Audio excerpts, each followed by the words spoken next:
Alors on compare, on prend, on teste, on utilise. Puis on jette, on remplace et on amasse. Pas seulement les choses, les personnes aussi. Nos relations amoureuses et sexuelles sont à l'image de la société de consommation dans laquelle nous avons grandi. Pourtant, nous voulons être aimés. Être aimés durablement, être aimés pour ce que nous sommes. C'est notre désir le plus profond. Alors pourquoi y renoncer puisque c'est possible de le réaliser? Je suis Thérèse, la cofondatrice de SEM, et vous écoutez Love Care, le podcast de l'amour durable. Elle aime être avec ses enfants, écrire, nager, faire du sport en général, recevoir les gens qu'elle aime à la maison. Elle aime la littérature, les bébés, tout ce qui concerne le développement de l'enfant. Elle aime les neurosciences, voyager seule, la danse classique, la sculpture classique aussi. Marie-Estelle, je suis ravie de te rencontrer. Enfin, on a un ami commun qui m'a dit « Il faut absolument que tu rencontres Marie-Estelle, vous avez des choses à vous partager. » Alors, je lui ai fait confiance, je t'ai envoyé un texto pour te dire « Il faut qu'on se voit. » Et c'est vrai que tu as un métier qui m'intéresse, parce que tu es psychologue, psychothérapeute, clinicienne. Ça veut dire quoi, clinicienne? Non, psychologue clinicienne. Psychologue clinicienne. C'est pour distinguer, les psychologues cliniciens, ce sont ceux qui ont fait un master de psychologie clinique, qui sont habilités à voir des patients, par opposition à des psychologues scolaires ou des psychologues du travail qui n'ont pas un master de psychologie clinique, mais qui ont en fait en général 3 années de formation et non pas 5. On te connaît parce que tu passes pas mal à la télévision, à la radio. Qu'est-ce qui t'anime le plus en fait dans tous ces sujets ?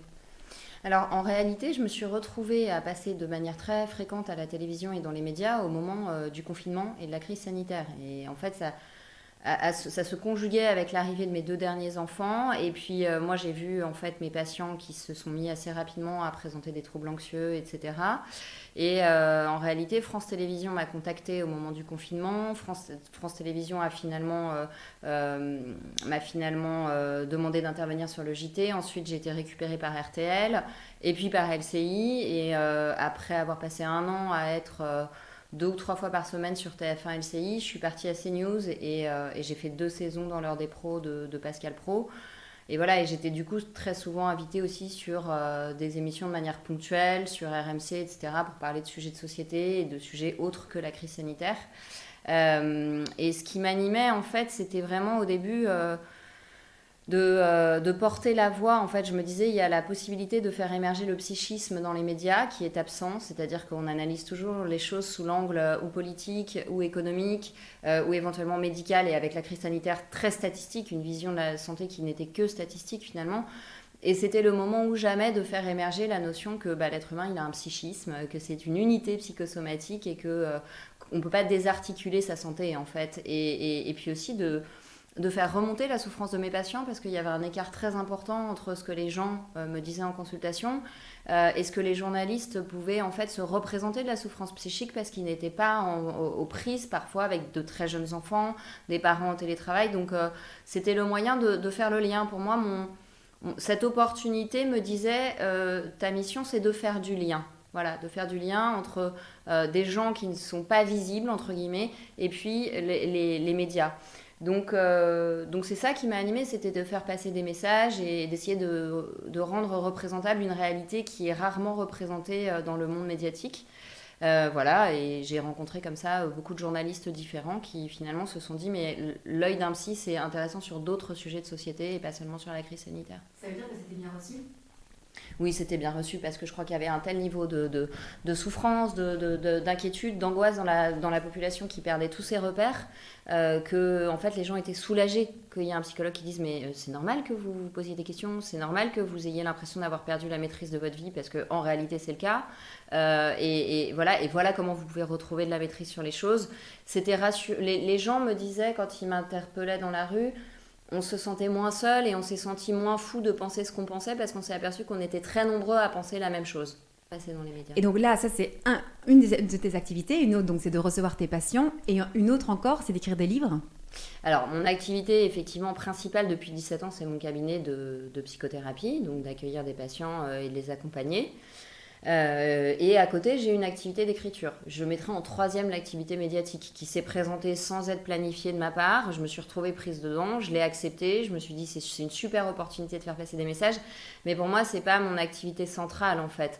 En revanche, oui, ça me permet de présenter aussi mes livres quand j'en écris, donc c'est une très belle opportunité, bien entendu. Mais mon cœur de métier, c'est vraiment la consultation et les livres jusqu'à présent.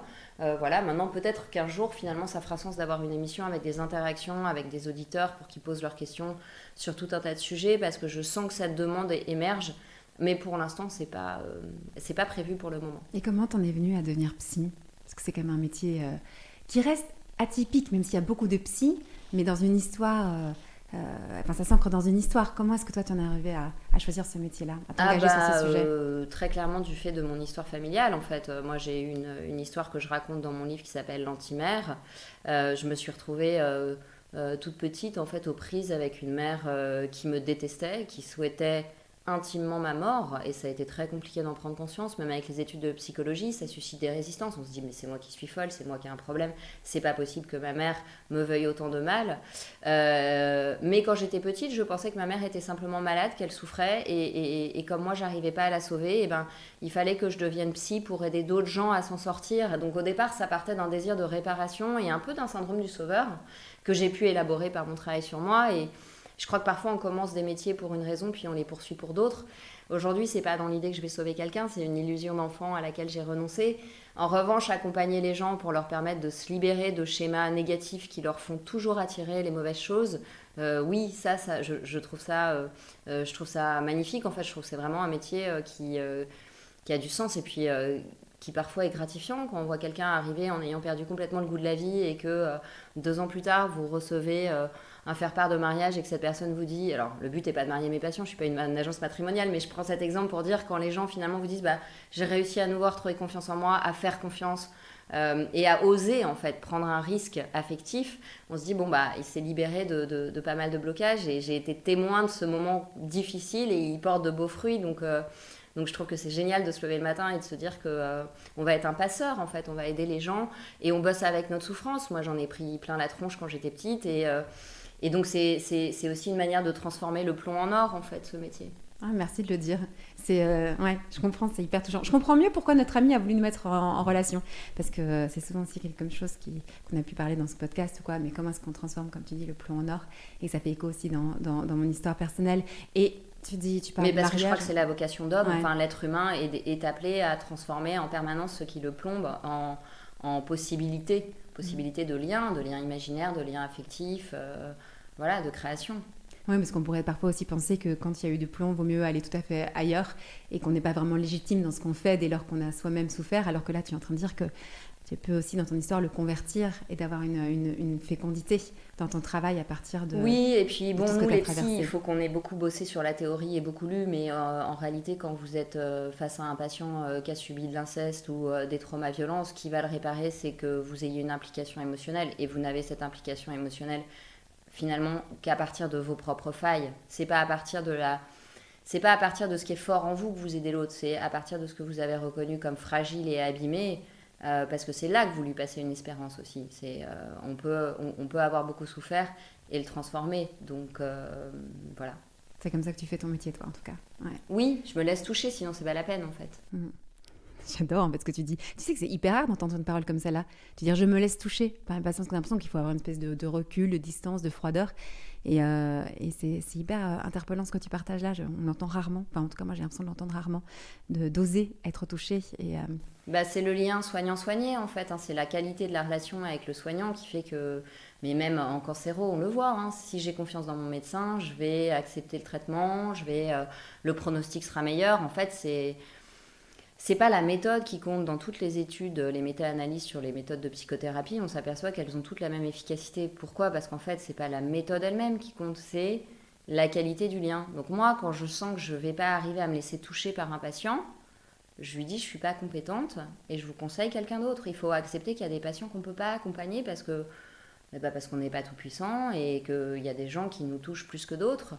Mais quand on se laisse toucher, la lumière traverse l'ombre. Il se passe vraiment des moments sacrés, quoi. C'est génial. Et c'est génial pour le patient, mais c'est génial pour nous aussi, en fait. On sent que tu adores ce que tu fais. Oui, Ouais. j'adore ce que je fais. Après, c'est très corrosif, hein. Et c'est sûr que maintenant que j'ai 3 enfants, je ne peux pas prendre la même quantité de patients qu'avant d'avoir des enfants parce que les enfants vous drainent émotionnellement aussi, ils demandent une vraie qualité d'accueil émotionnel. Mais voilà, j'ai accepté ma limite, j'accepte que je ne peux pas prendre autant de patients qu'avant et que c'est comme ça. Et pour garder une qualité de lien, j'ai réduit en fait la quantité. Et c'est OK, en fait, je suis OK avec ça. Alors en fait, j'avais aussi envie de te rencontrer parce que tu as écrit un livre avec un titre très provocateur, on peut le dire, sur un sujet qu'on n'a pas encore abordé dans ce podcast et pourtant qui est fondamental puisqu'il touche quasi une personne sur deux ou un couple sur deux. Le titre du livre, c'est Réussir son divorce. Tu as osé prendre ce titre-là pour parler du divorce. Est-ce que c'est un coup marketing ou est-ce que tu crois vraiment qu'on peut réussir son divorce? Alors, c'est pas du tout un coup marketing parce que je pensais même que ça allait desservir le livre de s'appeler comme ça parce que c'est tellement provocateur que ça peut même être mal perçu et je pense que c'est pas toujours bien perçu d'ailleurs. Mais c'est pas grave, je l'ai choisi parce que j'ai pas de honte à le dire en fait, moi c'est mon cas. Moi j'ai réussi mon divorce et quand je vois le pugilat, les pugilats autour de moi, c'est-à-dire que ça met des années et les gens en sortent ruinés moralement, les enfants sont massacrés, ruinés financièrement, je me dis mais est-ce que c'est possible en fait pour un être humain d'accepter avec humilité qu'on se sépare mais qu'on peut se séparer en bonne intelligence sans sacrifier les fruits de son mariage et sans sacrifier en fait l'intérêt supérieur de l'enfant parce que c'est souvent quand il y a des enfants que ça se passe très très mal et que la guerre dure des années. Et j'avais envie de dire aux gens, moi, mon rôle de psy, c'est pas de vous dire de divorcer ou de pas divorcer, pas du tout, ça c'est le rôle d'un gourou. Mais à partir du moment où vous arrivez dans mon bureau en ayant pris cette décision, mon travail c'est de vous accompagner pour que cette séparation, elle se fasse avec le moins de dégâts possible. Ce sera toujours une fracture dans la vie, c'est quelque chose qui reste éminemment coûteux énergétiquement, hein, pas que financièrement, et éminemment douloureux parce que c'est très dur de se pardonner, parce qu'on s'en veut d'avoir fait le mauvais choix, parce qu'on s'en veut d'avoir cassé une famille. Mais j'avais justement envie d'accompagner les gens là-dedans, en fait. Donc, comment je me pardonne, comment j'arrête d'être en colère contre l'autre, parce qu'en fait, c'est moi que ça bloque, hein, c'est pas l'autre. Tu dis comment je me pardonne parce que selon toi, c'est cette espèce de culpabilité et de colère qui fait que les divorces sont souvent des déchirures incroyables. Ce qui inflamme beaucoup les divorces, c'est le fait qu'on n'admet pas qu'on est en colère contre soi. Donc j'essaye d'aider les gens à accepter aussi la part de colère qu'ils ont vis-à-vis d'eux-mêmes, de s'être déçus, d'avoir été déçus, d'avoir mal choisi, d'avoir mal géré la relation. Voilà. Et puis bon, au début du livre, je dis que parfois un divorce réussi, c'est un divorce qui n'a pas lieu, c'est-à-dire il faut faire le bilan. Et c'est une décision qu'on ne peut pas prendre en une semaine, c'est une décision qu'il faut... Enfin, il faut au moins se donner 1 an pour décider de divorcer, parce que c'est quelque chose qui vraiment se mûrit. Attends, tu dis 1 an entre le moment où je me pose la question et le moment où je prends la décision? 1 an entre quoi Le et quoi? moment où vous posez l'acte de divorce et le moment où vous commencez à penser à la séparation, il faut beaucoup de temps en fait. Et c'est ok, ce qui compte c'est d'oser se poser les bonnes questions. Et donc la première partie du livre, c'est ça. C'est est-ce que finalement, c'est en cassant mon couple que je vais résoudre mes problèmes? Parce que parfois on croit que le divorce va nous libérer illusoirement de tout, mais vos problèmes, vous allez les emmener ailleurs. Hein. Votre rapport à votre mère qui n'est pas réglé, vous allez juste les emmener ailleurs. Donc dans ces cas-là, c'est pas la peine de casser votre couple. Donc j'essaye d'aider les gens à faire ce travail de discernement. Est-ce que c'est vraiment le couple le problème? Ou est-ce que les problèmes du couple sont un symptôme de problèmes que je n'ai pas réglés avec moi-même? Et si vraiment le couple est irrécupérable, comment je négocie cette séparation de la meilleure manière possible? Donc j'aide les gens à comprendre leur type de personnalité aussi, comprendre la personnalité de leur conjoint, mettre les enfants de côté, continuer à être une équipe parentale, même si on n'est plus des amants. Voilà. Donc réussir son divorce, c'est d'abord aller jusqu'au bout de son discernement, Oui. de savoir exactement pourquoi est-ce qu'on se sépare et que Oui. la relation n'est plus possible.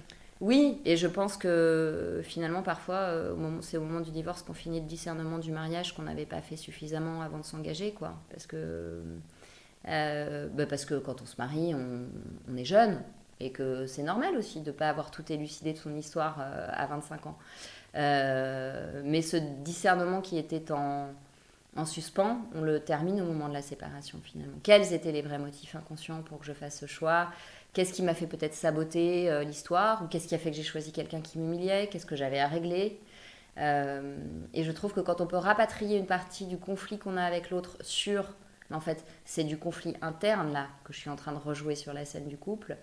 et ben on avance énormément et c'est pas une consolation. Moi, j'essaie pas de dire aux gens, vous inquiétez pas, divorcer c'est facile et c'est la solution à tout. Pas du tout, évidemment pas. En plus, je suis croyante, donc évidemment pour moi, ça a été très compliqué d'accepter de divorcer. Mais j'essaye de dire aux gens, voilà ce que vous pouvez tirer de positif de ce qui est un désastre. Parce qu'à un moment donné, c'est un désastre, mais ça peut aussi être une renaissance. Et surtout, vous pouvez préserver vos enfants. Vous en êtes capable et voilà comment vous pouvez faire. Ouais, donc il y a les enfants, ça c'est très important. Mais juste avant, ce travail sur soi, et tu dis de discernement, est-ce que tu as l'impression que, même quand tu peux relire ton histoire ou l'histoire des personnes que tu accompagnes, si le discernement avant le mariage avait été plus poussé ou plus approfondi, alors ça éviterait un divorce ou en fait c'est trop simpliste comme raisonnement? Non, ça évitera pas le divorce parce que je crois que les adultes sont comme les enfants, on a besoin de faire nos conneries. Donc de toute façon, tant qu'on n'a pas vécu quelque chose, on ne l'a pas résolu et il faut avoir fait les 5 premiers kilomètres pour arriver au 10e kilomètre. Mais il y a sans doute certains engagements grossièrement inadaptés qui seraient, enfin je le dis mal, mais on voit bien quand on est invité à certains mariages, c'est trop voyant que ça va pas, quoi. Et là, parfois, on se dit peut-être que le discernement n'a pas été suffisamment fait parce qu'on aurait pu éviter ça. Et puis, il y a des cas, enfin, moi, je sais que j'avais absolument besoin de passer par cette étape de ma vie, mais je sais aussi que cette histoire devait se terminer pour le mieux pour lui et pour le mieux pour moi, même si ça a été très douloureux.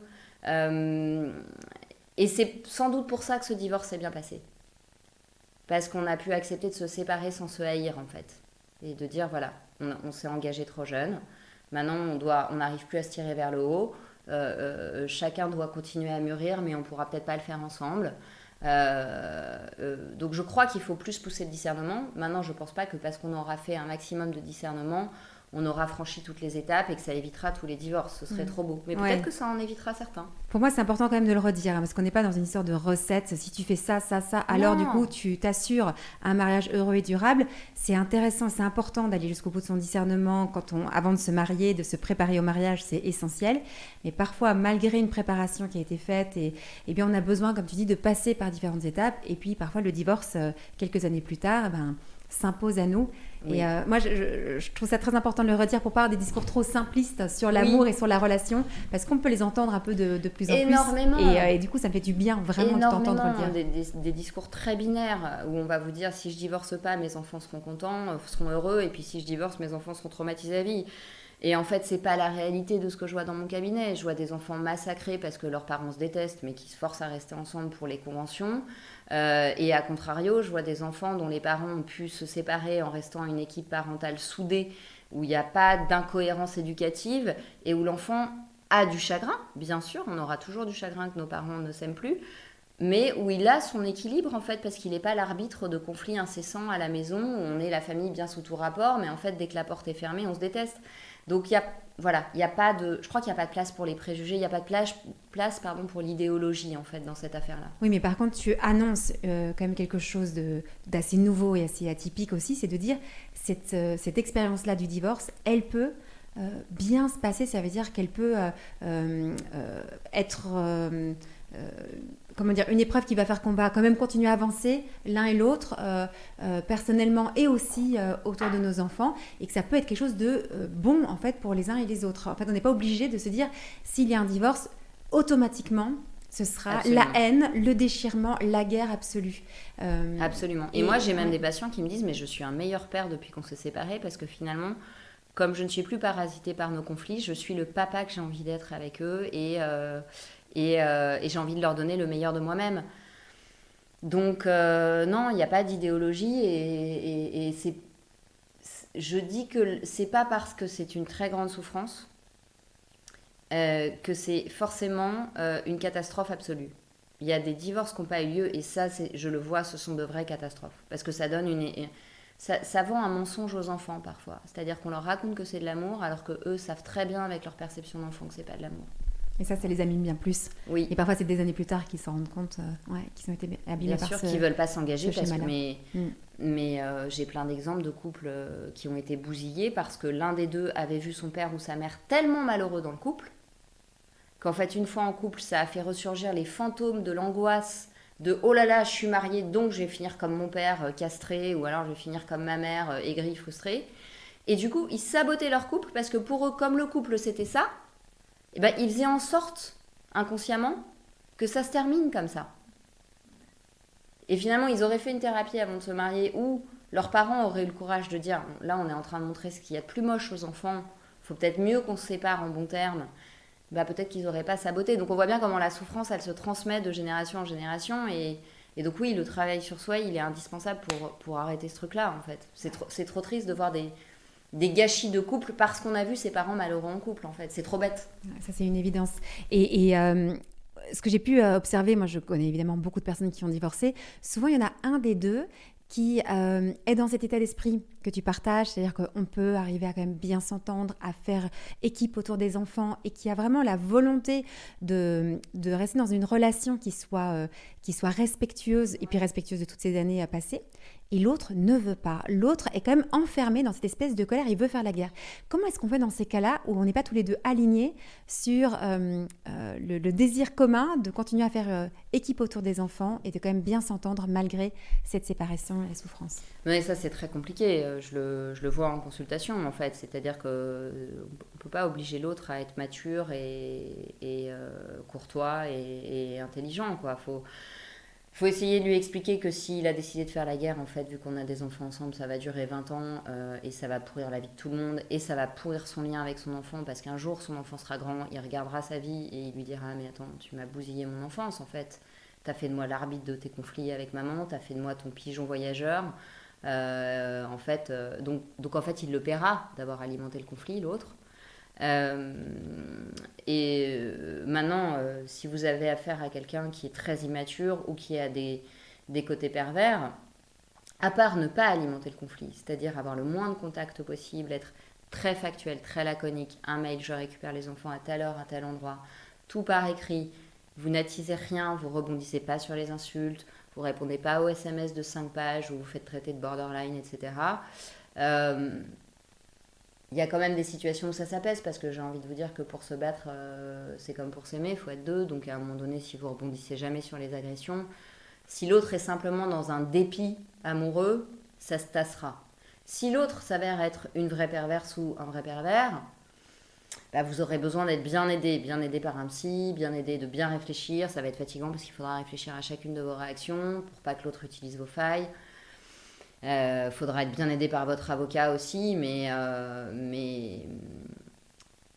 dans beaucoup de cas, s'il y en a un qui veut pas faire la guerre, bon bah l'autre au bout de quelques mois il arrête de, enfin c'est pas drôle de se battre tout seul, donc quand il voit que ça se passe bien, il voit aussi les bénéfices qu'il y a à avoir un ex ou une ex qui est cool sur qui va pas dire bah puisque tu m'as fait ça je te fais ça, et qui au contraire dit bah tu veux la voir samedi pour son spectacle de danse, il y a pas de problème, je la prendrai la semaine prochaine ou je la prendrai plus aux vacances de Noël. Et en fait c'est tout bénef de bien s'entendre parce que c'est difficile d'éduquer des enfants en bossant, donc si on peut se rendre service et que l'ex peut aussi être celui qui nous facilite la vie en premier lieu et à qui on facilite la vie, mais c'est tellement génial pour tout le monde. Je crois qu'il faut essayer de le faire comprendre à l'autre. Mais en général, là où ça se passe mal, c'est qu'il y en a un qui a choisi le divorce et qui a amené le couple vers ce chemin-là, et l'autre qui a l'impression de subir la décision de son conjoint. Par exemple, il y en a un qui est parti avec un nouvel amoureux ou amoureuse, et puis l'autre qui l'a subi. C'est là, en général, que c'est difficile. Oui, mais vous voyez, sur la 4e de couverture, on a choisi la phrase « Si l'on est tout à fait lucide, une relation réussit et échoue à deux ». Donc, il y a le méchant, qui est celui qui dit « Maintenant, il faut que ça s'arrête ». Mais en fait, il n'est jamais à 100% responsable de l'échec de la relation. Donc, même si on se sent victime parce qu'on a été quitté et que c'est traumatique, il faut quand même se responsabiliser un petit peu. On a sans doute participé à ce que ce couple se plante, en fait. On voit beaucoup de personnes qui ne veulent pas prendre leur part de responsabilité, qui préfèrent être dans une position victimaire. Et aussi, ce qui est difficile, là aussi, où ça peut tourner dans des conflits très importants, c'est quand la personne qui se sent victime du méchant qui a voulu quitter le lien et le mariage, eh bien, elle fait pitié, cette personne-là.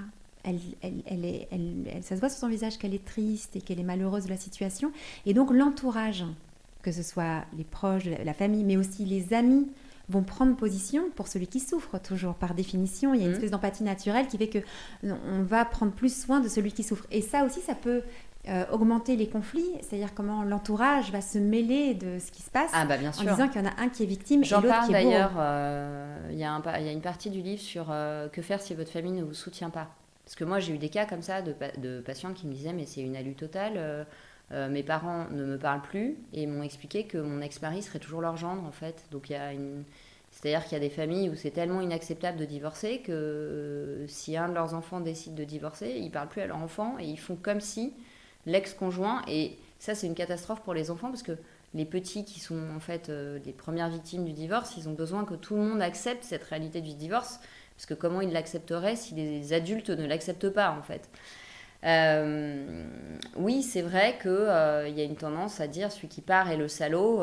Je crois qu'il faut sortir des préjugés. Il faut dire, moi je suis là parce que t'es mon ami et je suis pas là pour juger, je suis là pour te soutenir dans cette épreuve et ne pas croire que parce qu'on est celui qui s'en va, je veux dire, on s'en va pas s'il n'y a pas de raison.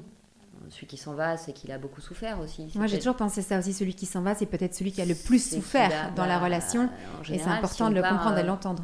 On part pas quand on est super bien. Hein, et puis d'ailleurs, quand on est super bien, on tombe pas amoureux de quelqu'un d'autre. Donc c'est pas la peine de dire cette personne a une relation, c'est que c'est un méchant, c'est que c'est une mauvaise femme. Je crois que si on part, c'est qu'on a eu aussi son lot de souffrance et qu'on a peut-être le courage d'admettre avec lucidité que la relation est arrivée au bout de ce qu'elle pouvait donner de bon et qu'il vaut mieux s'arrêter avant que ça vire à la haine, à la rancœur, à l'animosité, pour garder quelque chose de propre en fait. Garder quelque chose de propre. Ouais, c'est important ce que tu dis là parce que souvent, on peut réécrire l'histoire et tout le mariage, toutes ces années parcourues ensemble, en disant qu'il n'y avait rien de propre et tout était nul, et tout était mauvais. Et donc là, ce que tu proposes aussi, c'est d'avoir un regard quand même doux sur ces années passées ensemble, au lieu de les voir avec ce regard déformé quand la haine est trop forte. Ouais, d'accepter l'ambivalence en fait, de dire il y a eu du beau, il y a eu du moche et le beau valait la peine d'être vécu et qu'est-ce que le moche peut m'apprendre aujourd'hui sur moi, parce que c'est ça qui compte. Ce qui compte, c'est de se donner le droit d'apprendre des choses de nos échecs. On s'est tous plantés, parfois on a tous parfois fait de la merde, on a tous fait des mauvais choix, mais en fait qu'est-ce que je peux en apprendre et le fait de pouvoir apprendre quelque chose de ce qui était moche rend possible l'hommage à ce qui a été beau. Vous voyez ce que je veux dire ? C'est-à-dire si on accepte que le moche peut aussi être une source d'apprentissage, ce sera plus facile de se dire il y a aussi eu du beau. Il n'y avait pas assez de beau pour continuer. C'est pas parce qu'une relation valait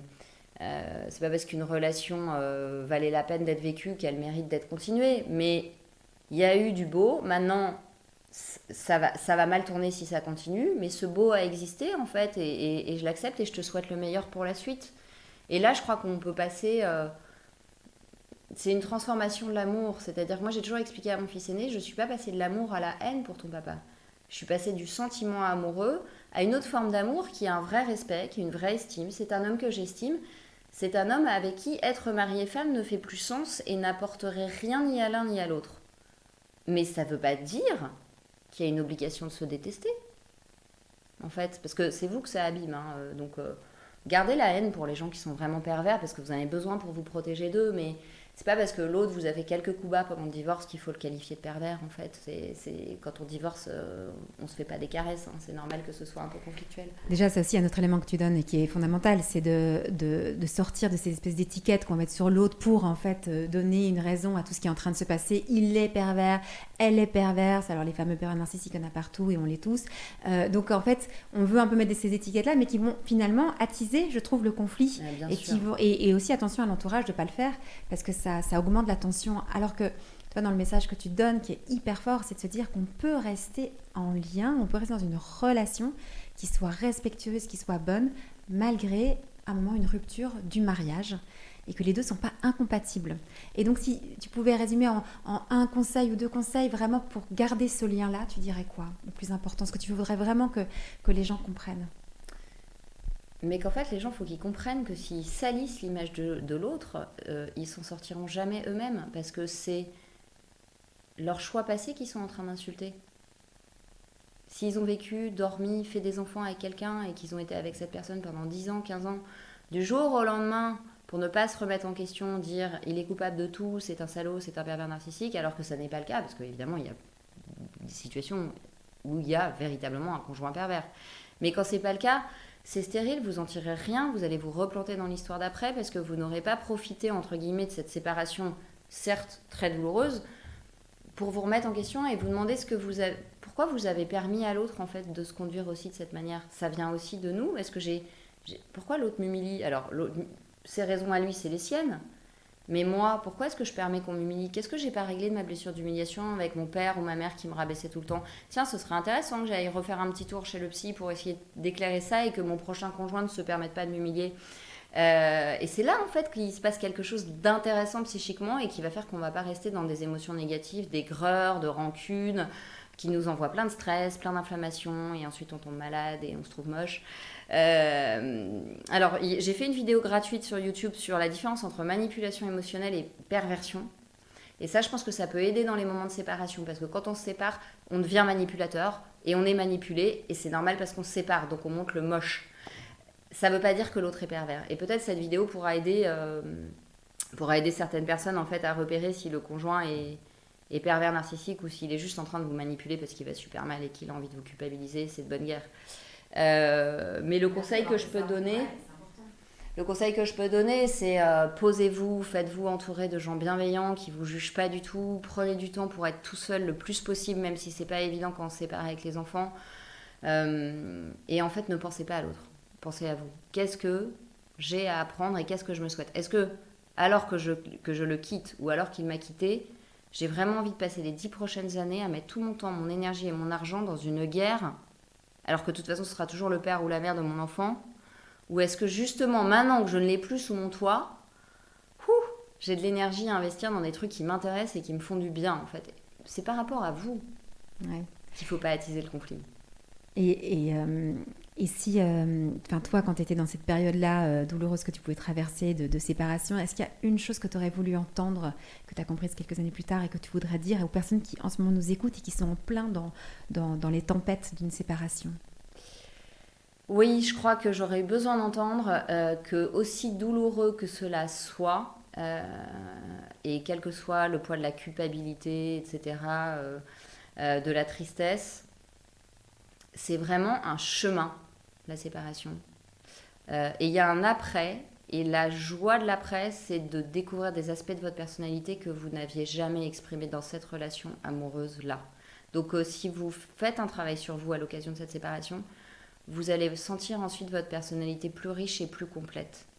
Non pas parce que c'est en divorçant que vous vous êtes enrichi, mais parce que vous aurez su transformer un vide, une destruction en quelque chose quelque chose qui vous a enrichi et fait mûrir. Et c'est possible de mûrir avec un échec. Merci. Merci pour ce que tu as partagé. Vraiment, en plus, ça fait beaucoup d'écho chez moi. Et à mon avis, chez de nombreuses personnes qui nous écoutent. Merci pour ce que tu fais. Merci pour ce travail. Donc évidemment, on retrouve ce livre-là, Réussir son divorce, et puis beaucoup d'autres ouvrages et interventions que tu fais. On a envie de poursuivre pendant des heures. Donc merci. À suivre. Au revoir. À bientôt. Si vous désirez l'amour durable, retrouvez toutes les propositions de SEM sur notre site internet sem.co et sur nos réseaux sociaux Instagram et Facebook. Si vous êtes un professionnel du Love Care, rejoignez la communauté SEM. Et pour semer avec nous cette vision de l'amour, mettez un avis ou 5 étoiles sur votre plateforme d'écoute pour soutenir ce podcast. Venez signer notre manifesto et surtout, parlez de SEM autour de vous. Parlez-en à vos amis, à vos familles, à vos collègues qui ont tant besoin d'être outillés et accompagnés pour vivre leur désir le plus profond, aimer et être aimé durablement. Ensemble, nous réussirons à opérer la révolution de l'amour.